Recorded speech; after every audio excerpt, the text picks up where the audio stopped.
Hello and welcome to Inside Politics. My name is Anastasiya Lavrina, and today we focus on the 8th European Political Community Summit taking place on May 4 in Armenia, a platform that reflects not only Europe's search for unity, but also its growing internal contradictions.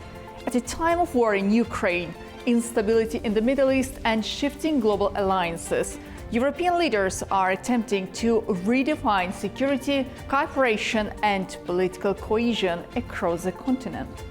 But how unified is Europe in reality? Azerbaijani President Ilham Aliyev addressed the summit via video link. He highlighted that the region has seen 9 months of unprecedented peace and noted that the tangible benefits of newly opened logistics routes, which have already seen thousands of tons of cargo moving into Armenia through Azerbaijani territory. Yet this summit comes against the backdrop of rising tensions between Baku and some of European institutions.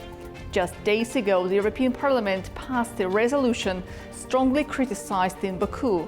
The response from Azerbaijan was swift. On May 1st, the Milli Majlis officially suspended all cooperation with the European Parliament, withdrawing from the Euronest Parliamentary Assembly and freezing the EU-Azerbaijan Parliamentary Cooperation Committee.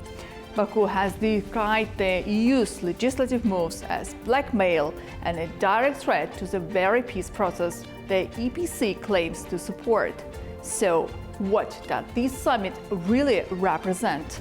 A step toward greater unity or a reflection of deeper fragmentation within Europe's political space? Joining me now is a former US diplomat, Matthew Breze.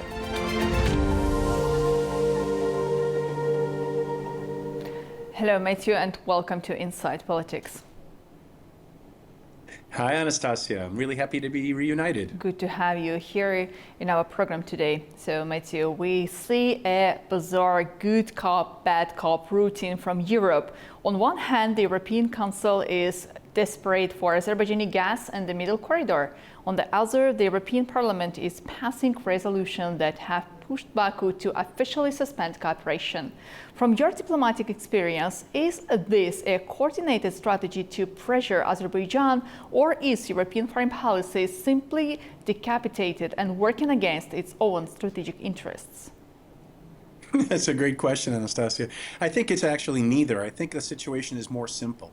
Sort of like in my own country, in the United States, when there are political interests that receive money from lobbying groups, and they take stances in the Congress then, or in this case, the European Parliament, that are different from what the executive branch or the European Commission and member states want to see have happen. So, in my experience, having spent a fair amount of time inside the European Parliament and knowing quite a number of members of the European Parliament, they are often pursuing objectives that are in their own personal interests rather than their national interests. And this declaration or resolution from the European Parliament is absolutely against the interests of all members of the European Union who want peace between Azerbaijan and Armenia. So it's politics and lobbying rather than rational policy at play here.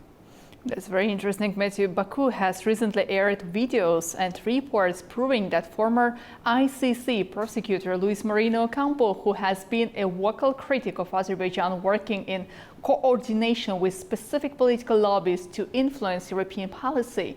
Hasn't the entire European legislative process regarding Azerbaijan been compromised by a commercial lobbying firm?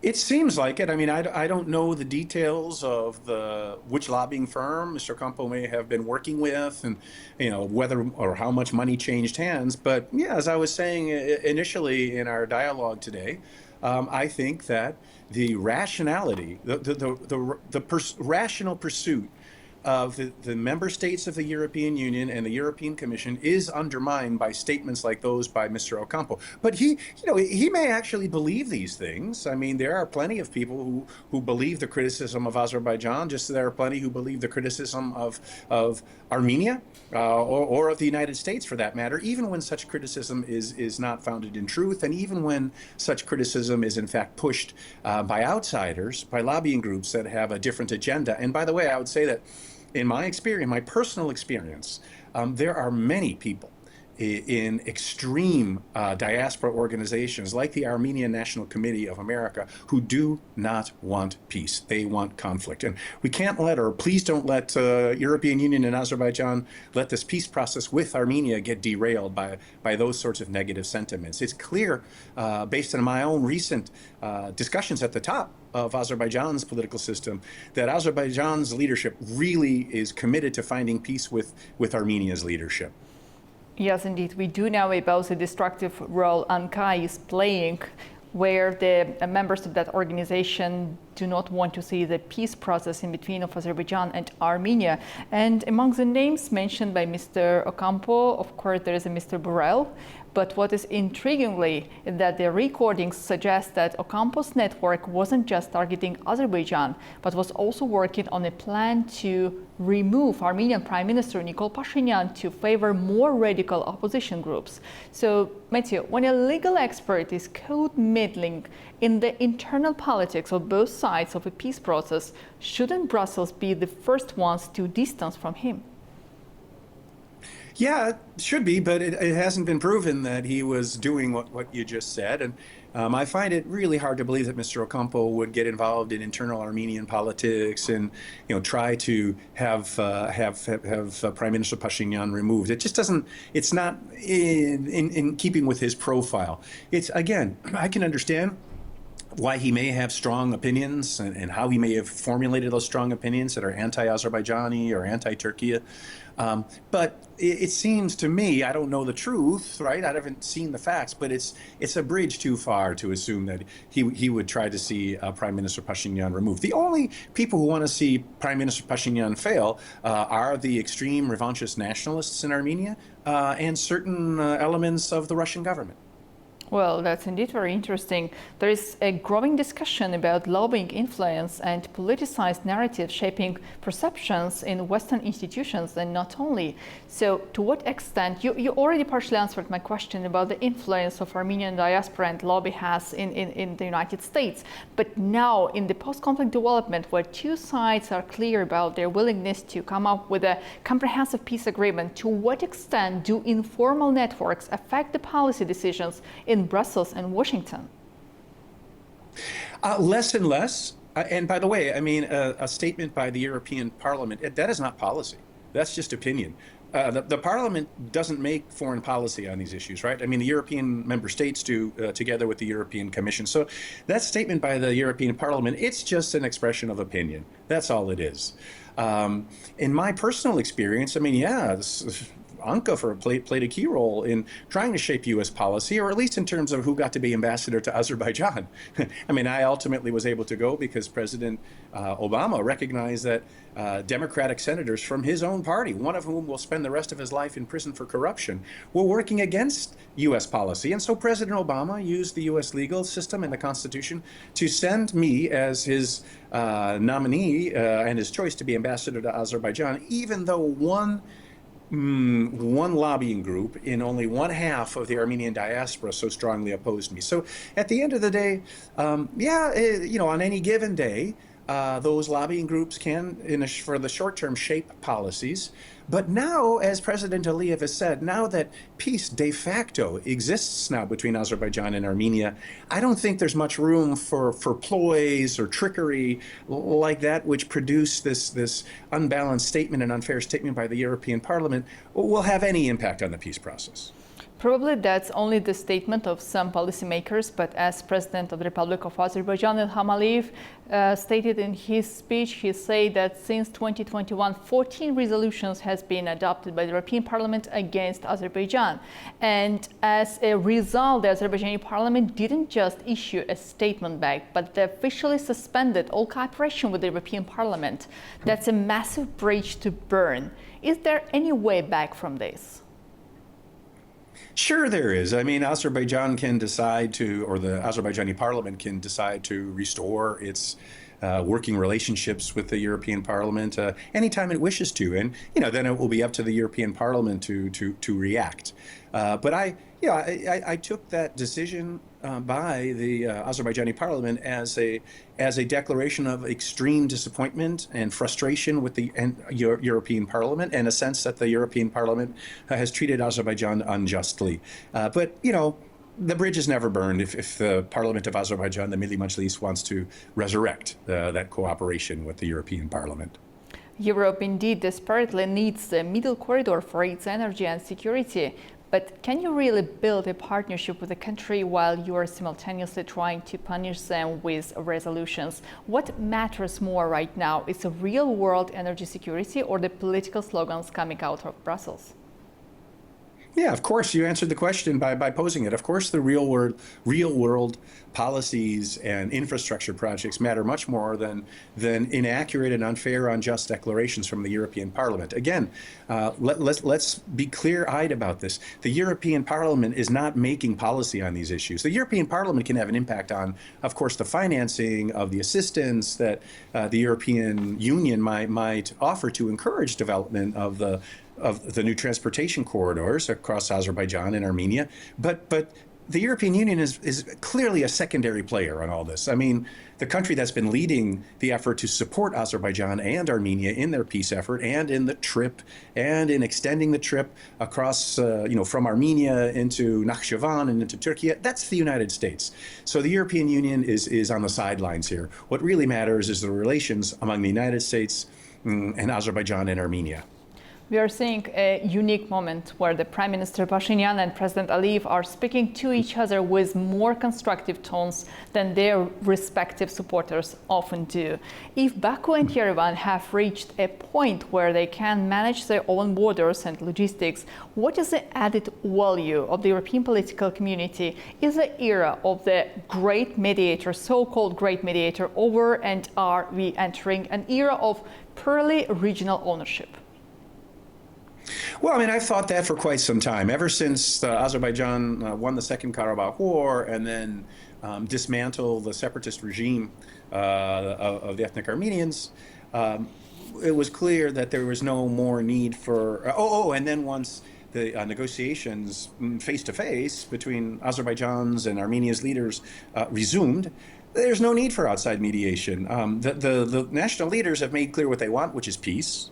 Their foreign ministers have finalized and initialed the text of the peace treaty, which they did at the White House last August 8th.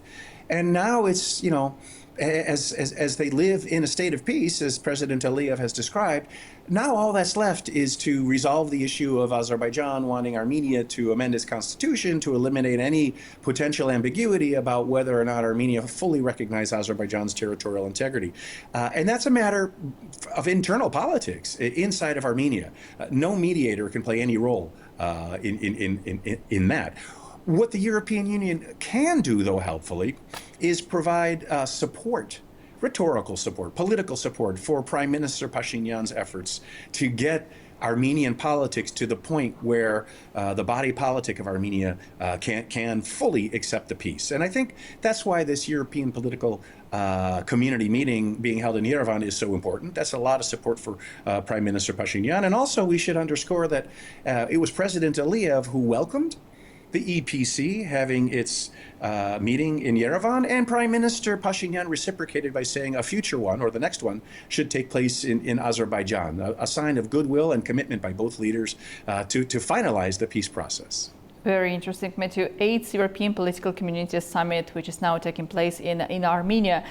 What are the real implications of this event? Why this is important for Europe as well, and the consequences for the peace process between two sides in the region? Yeah, I'm not sure there'll be any direct consequences for the peace process or any concrete outcomes that really change the trajectory of regional geopolitics.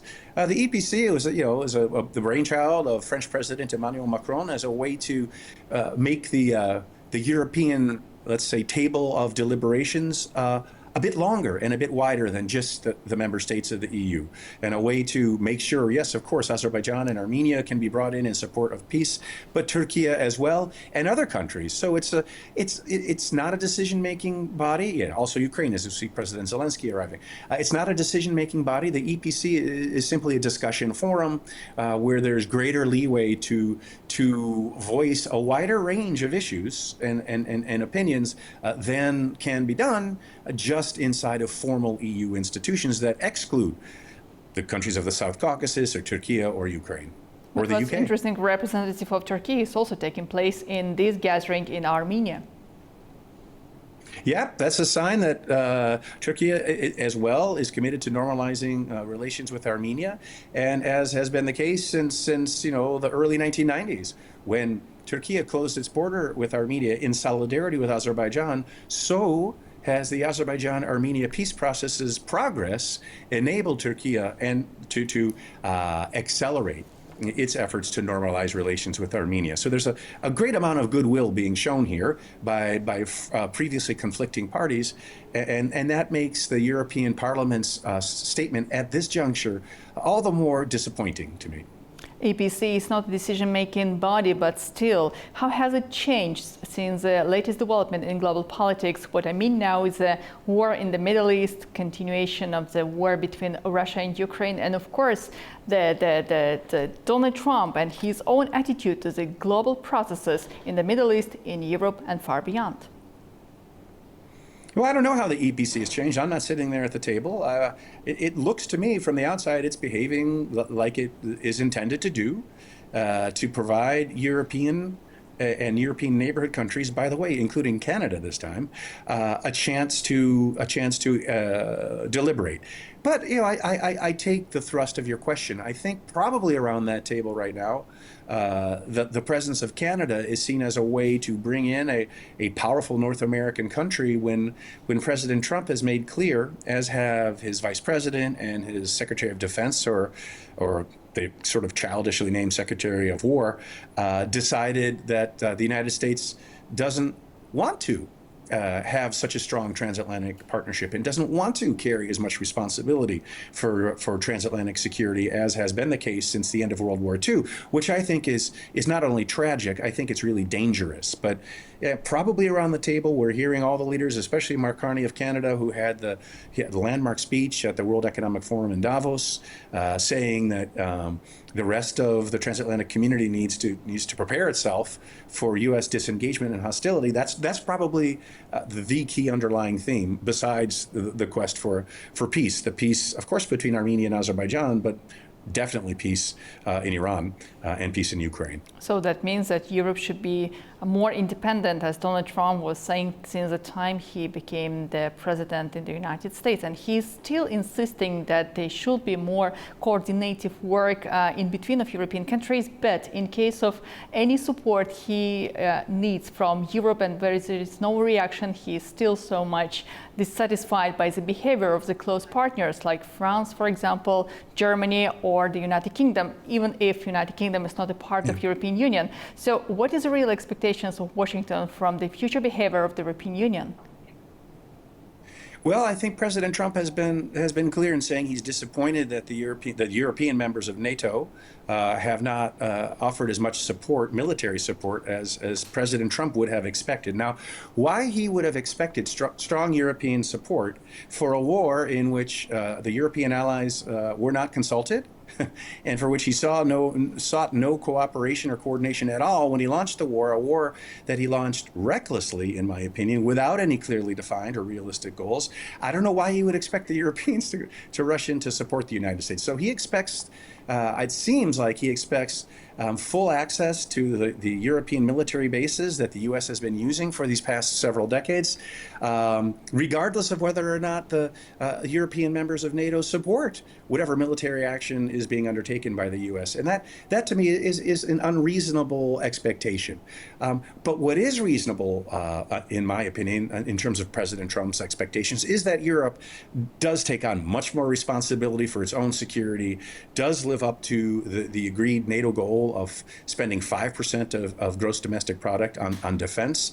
And I think it's also reasonable for President Trump to expect that Europe takes on much more, in fact, primary responsibility for helping its European neighbor, Ukraine, deter and defeat Russia's invasion of Ukraine. Ukraine's a European country, and so the Europeans have the greatest interest in helping Ukraine survive. But of course, there also needs to be continuing U.S. support, and I wish that transatlantic partnership that I grew up with throughout my professional career was as strong as it always had been. It had always been the bedrock of U.S. foreign policy, pretty much until the end of the Biden administration. I think that's, as I said before, it's tragic in terms of the way the U.S. is losing so much influence, and is dangerous because it could send signals to President Putin that he could be more aggressive in challenging NATO territory, which could end up in a tragic military conflict. I guess two very important events, which is also interconnected with the situation in the South Caucasus. Recent visit President Zelensky to Azerbaijan, meeting with the President Aliyev.